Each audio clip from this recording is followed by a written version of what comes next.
মিষ্টিপ্রেমী মানুষ আমি অনেক দেখেছি, তবে মামার মতো মিষ্টিপ্রেমী মানুষ একটাও দেখিনি। প্রতিদিন দুপুরে খাবার পর গোটা 10 রসগোল্লা না হলে তার চলে না। শুধু রসগোল্লা না, সাথে রসমালাই, সন্দেশ, কালোজাম, কাঁচাগোল্লা, আরও কত কি।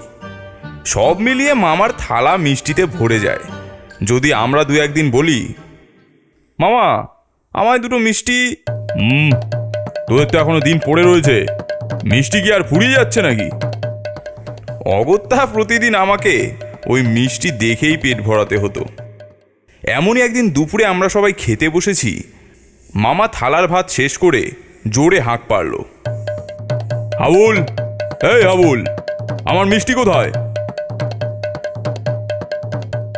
আগে কর্তামশাই, মিষ্টি নেই। মিষ্টি নেই? মিষ্টি নেই মানে? তুমি জানো না রোজ খাবার পর মিষ্টি না হলে আমার চলে না। ভম্বল ময়রার দোকান থেকে মিষ্টি আনাওনি আজ? আগে কর্তামশাই, কাল রাত্রে ভম্বল ময়রার দোকানের সব মিষ্টি চুরি হয়ে গেছে। কি? মামার মাথায় যেন বাজ পড়ল। দুটো মিষ্টি না পেয়ে মামা এমন করছিল যেন মামার দুটো কিডনি হারিয়ে গেছে। বাধা গরু পালিয়ে গেলেও অমন রাগ করে না কেউ। তবে এই রাগের ঝড় আছড়ে পড়ল আমারই উপর। রেগে মামা বললেন, চল তো দেখি বলাই, দেখে আসি ব্যাপারটা। আমার তো ক্রিকেট ম্যাচ আছে বিকেলে।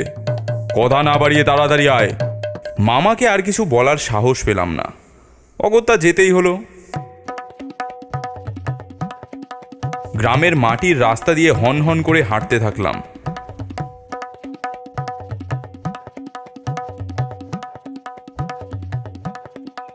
কিছুক্ষণ হাঁটার পর বাঁশঝাড়ের নিচে কাঁচা মুলিবাসের বেড়ার দোকানটা দেখতে পেলাম।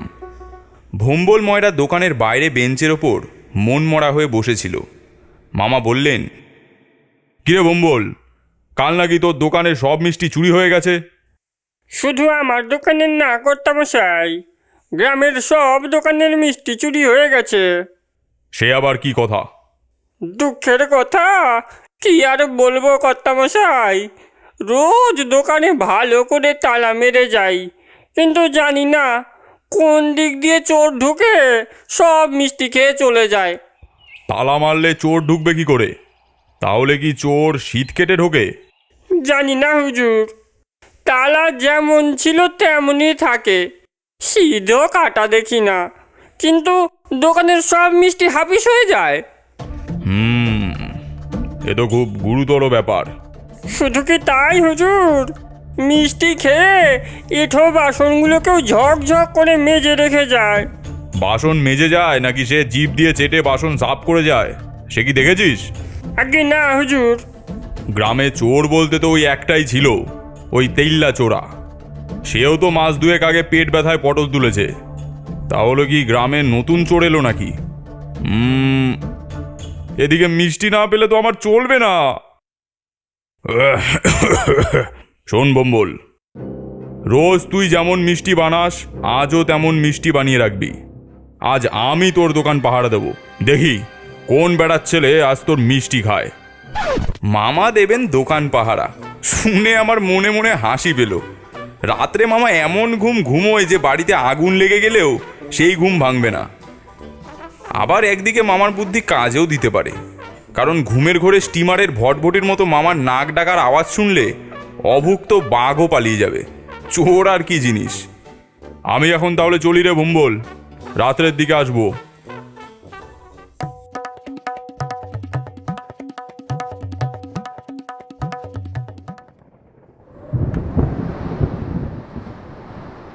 রাত্রে খাওয়া দাওয়া সেরে বিছানার ওপর বসে মামা বন্দুকটা মুছছিল। তৈরি হয়ে নে বলাই, আমাকেও যেতে হবে নাকি? এ বয়সে একটু অ্যাডভেঞ্চার না করলে হবে কি করে? তোর মতো বয়সে আমি কত রাত জাগতাম, আর তুই ভয় পাচ্ছিস? মামাকে না বলার সাহস পেলাম না, তবে রাত্রে মামা একটা না একটা কাণ্ড ঘটাবে তা আন্দাজ করতে পারছিলাম।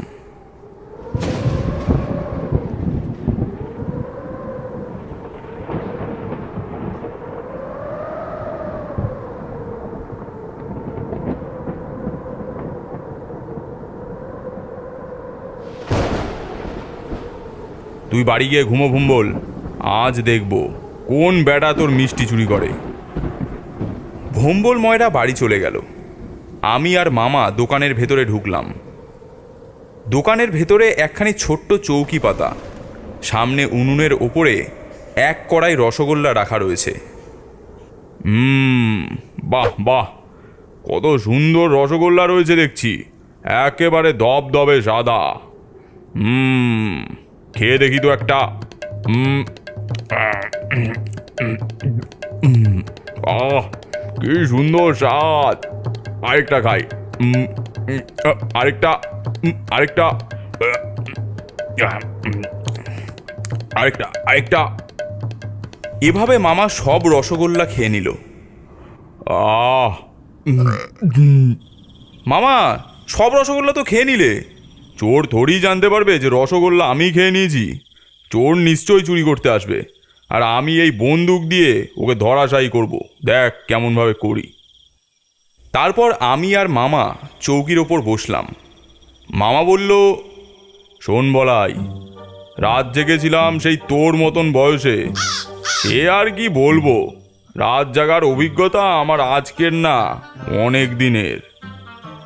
চোখে ঘুম আসলেই ফুস মেরে উড়িয়ে দিই, বুঝলি কি না?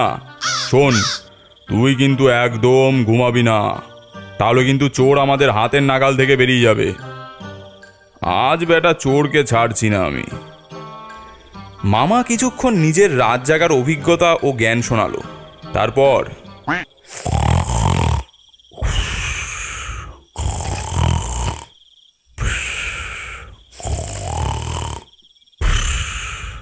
আমি অগত্যা চুপচাপ বসে রইলাম। নিঝুম রাত্রে এই মিষ্টির দোকানে শুধু মামার নাক ডাকার শব্দ ছাড়া আর কোনো শব্দ শোনা যাচ্ছে না। মামার মিষ্টি খাবার চক্করে আমার ক্রিকেট খেলাও গেল, আর রাতের ঘুমও গেল। রাত্রি তখন কটা জানি না, হঠাৎ দরজা ধাক্কানোর শব্দ শুনতে পেলাম। মামা, মামা!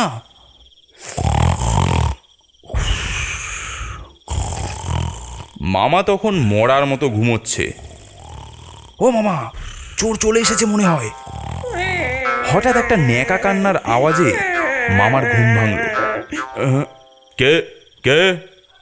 দেখলাম একটা খ্যাংরা কাঠির মতো লোক আমাদের ঠিক পাশে দাঁড়িয়ে ফুঁপিয়ে ফুঁপিয়ে কাঁদছে।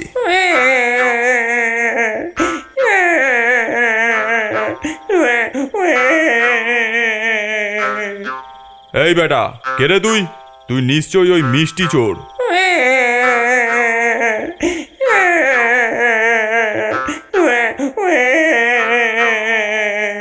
এই বেটা, এই কাঁদছিস কেন রে? কাঁদবো না, কে জানি দোকানের সব রসগোল্লা খেয়ে নিয়েছে। তুই তো বেটা চোর, রোজ লোকের দোকানে চুরি করিস। আজকে চুরির রসগোল্লা খেতে পারিসনি বলে কাঁদছিস?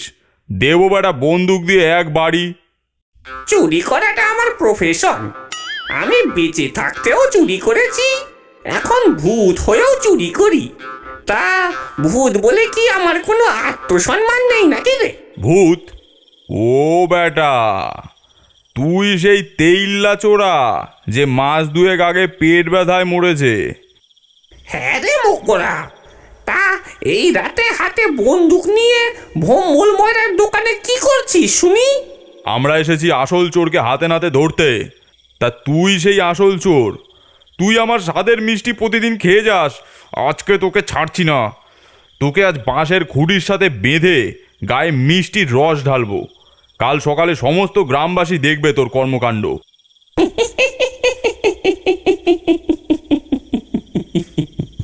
তুই জানিস না, ভূতেদের বাধা যায় না। ভূতেরা চোখের সামনে ফুরুত হয়ে যায়, ফুরুত ফুরুত। এই এই এই বেটা, এই কোথায় গেল? এই কোথায় গেল? ধর ধর, ধুর তরি, কই গেল? ওরে বাবা, চারিদিক অন্ধকার হয়ে গেল কেন? দাঁড়া বেটা, দাঁড়া, তাহলে তোকে অন্য উপায়ে জব্দ করতে হবে। তুই যদি আজ এখান থেকে না যাস, তাহলে আমি প্রতিদিন এখানে এসে সব রসগোল্লা খেয়ে যাব, এই বলে দিলুম। হ্যাঁ, না না না না না, এমন করিস না, করিস না এমন। তাহলে বল কি চাস? কিসের বদলে তুই এই দোকানের পথ ছাড়বি? বল। চাই বলতে বেশি কিছু চাই না, শুধু শুধু শুধু কি? শুধু এক কড়া রসগোল্লা, এক হাঁড়ি রাজভোগ, এক কলস পায়েস আর এক থালা কালো জাম, ব্যাস।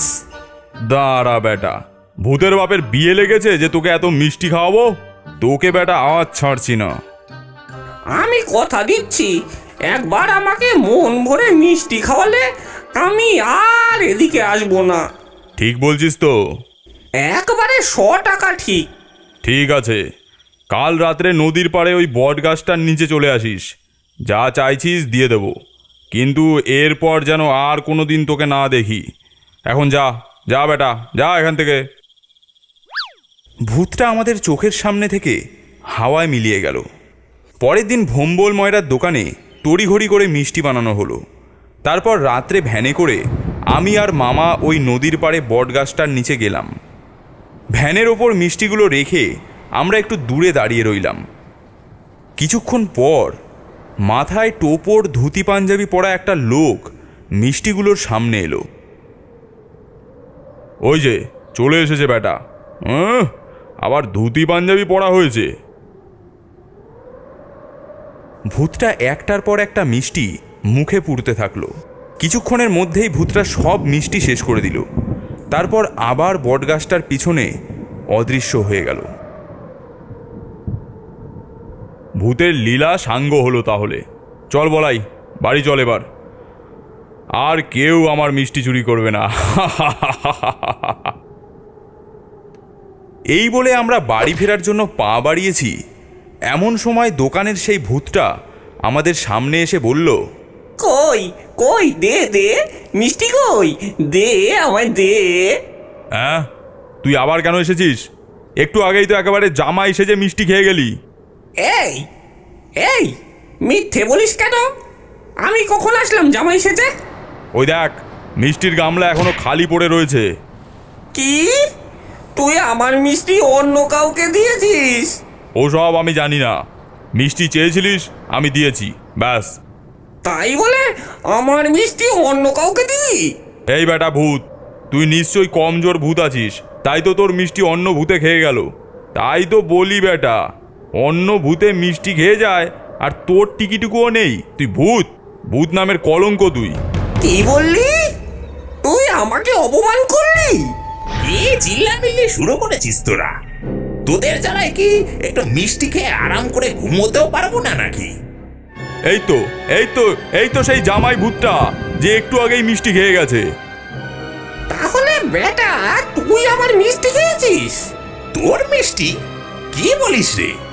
এই মানুষ দুটো মিষ্টি নিয়ে আমার গাছের তলায় এসেছিল, তা আমার গাছের তলায় আসলে মিষ্টিগুলো তো আমারই নাকি?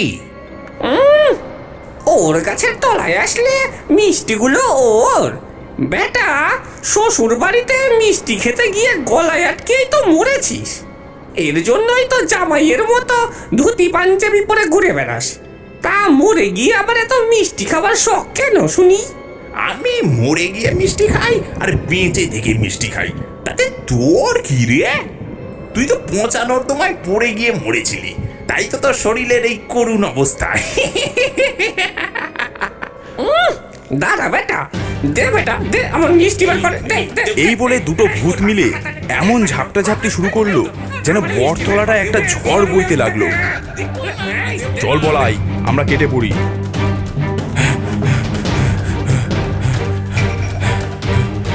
সেদিন আমরা প্রাণপণে ছুটে ওখান থেকে কেটে পড়ি। তারপর ওই মিষ্টিচোর ভূতগুলোর আর কি হয়েছিল জানি না, তবে এতটা জানি যে আর কখনো মামার মিষ্টি চুরি যায়নি। তবে মামার সাথে এক রাত জেগে পাহারা দিয়ে এত কিছু করার পরেও মামা কিন্তু একটা মিষ্টির ভাগও কাউকে দেয়নি।